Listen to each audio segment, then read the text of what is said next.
या डिशचे ना 2 main hero आहेत.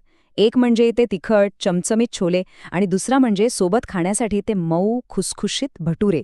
तर सगळ्यात आधी या दोन्ही हिरोंसाठी काय काय लागतायत ते बघून घेऊया. हे बघा, साहित्य एकदम सोपं आहे. एका बाजूला छोले, त्यासाठी आपल्याला हव्यात रात्रभर भिजवलेले काबुली चणे आणि हो, काही खास मसाले जे त्याला ती चव देतात. आणि दुसऱ्या बाजूला आहेत भटुरे.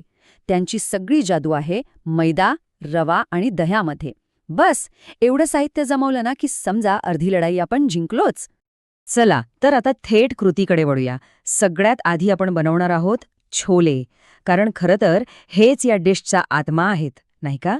तर आपलं पहिलं काम चविष्ट आणि सुगंधित छोले बनवणं.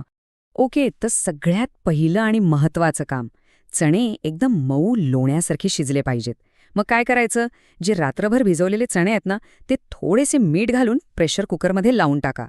ही स्टेप खूप महत्त्वाची आहे, लक्षात ठेवा. प्रश्न पडला असेल, किती शिजवायचे? तर साधारणपणे 4 ते 5 शिट्ट्या. बस, इतकं पुरेसं आहे. यात चणे आपल्याला हवे तसे भाजीसाठी परफेक्ट मऊ शिजतात. आणि आता येतो खरा खेळ, मसाल्याचा. सगळ्यात आधी कांदा मस्त सोनेरी होईपर्यंत परतायचा. मग त्यात टाका आलं लसूण पेस्ट आणि हिरवी मिरची. आणि मग टोमॅटोची प्युरी. आता सगळ्यात महत्त्वाची गोष्ट, हा मसाला तेल सोडेपर्यंत शिजवायचा, बरं का? याच स्टेपवर भाजीची खरी चव आणि तो सुंदर रंग अवलंबून असतो.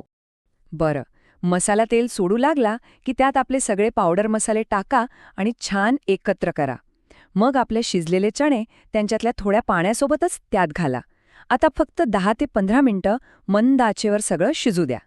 म्हणजे काय होतं की मसाल्यांची चव त्या चण्यांमध्ये आतपर्यंत मुरते. आणि शेवटी वरून थोडा गरम मसाला आणि भरपूर कोथिंबीर.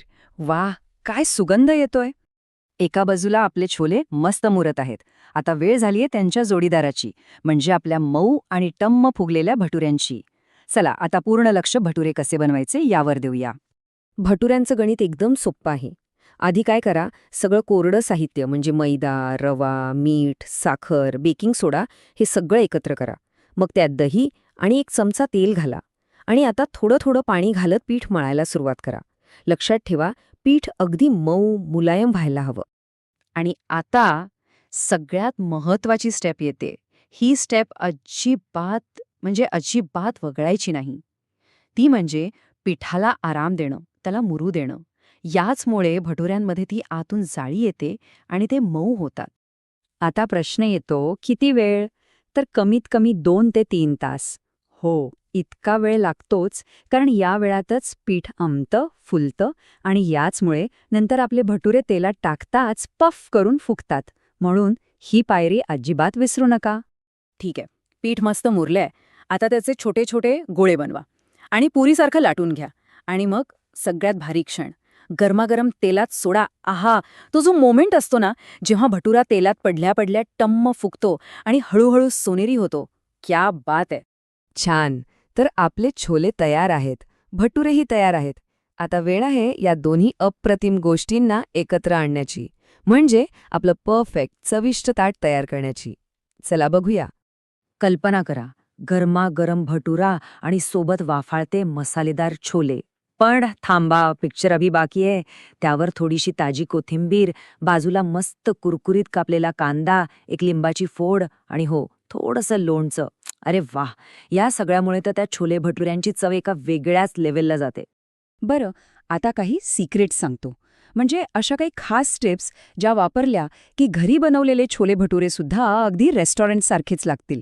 या अगदी छोट्या गोष्टी आहेत, पण त्यामुळे चवीत खूप मोठा फरक पडतो. ही एक भारी युक्ती आहे, द टी ट्रिक. कधी विचार केलाय की रेस्टॉरंटमधल्या छोलेंना तो गडद सुंदर रंग कसा येतो? तर ही आहे त्याची कमाल, चहा पावडर. हो, चहाची थोडी पावडर एका कपड्यात बांधून चणे शिजवताना कुकरमध्ये टाकायची. चहामधले टॅनिन्स चण्यांना तो अस्सल गडद रंग देतात. नक्की ट्राय करा.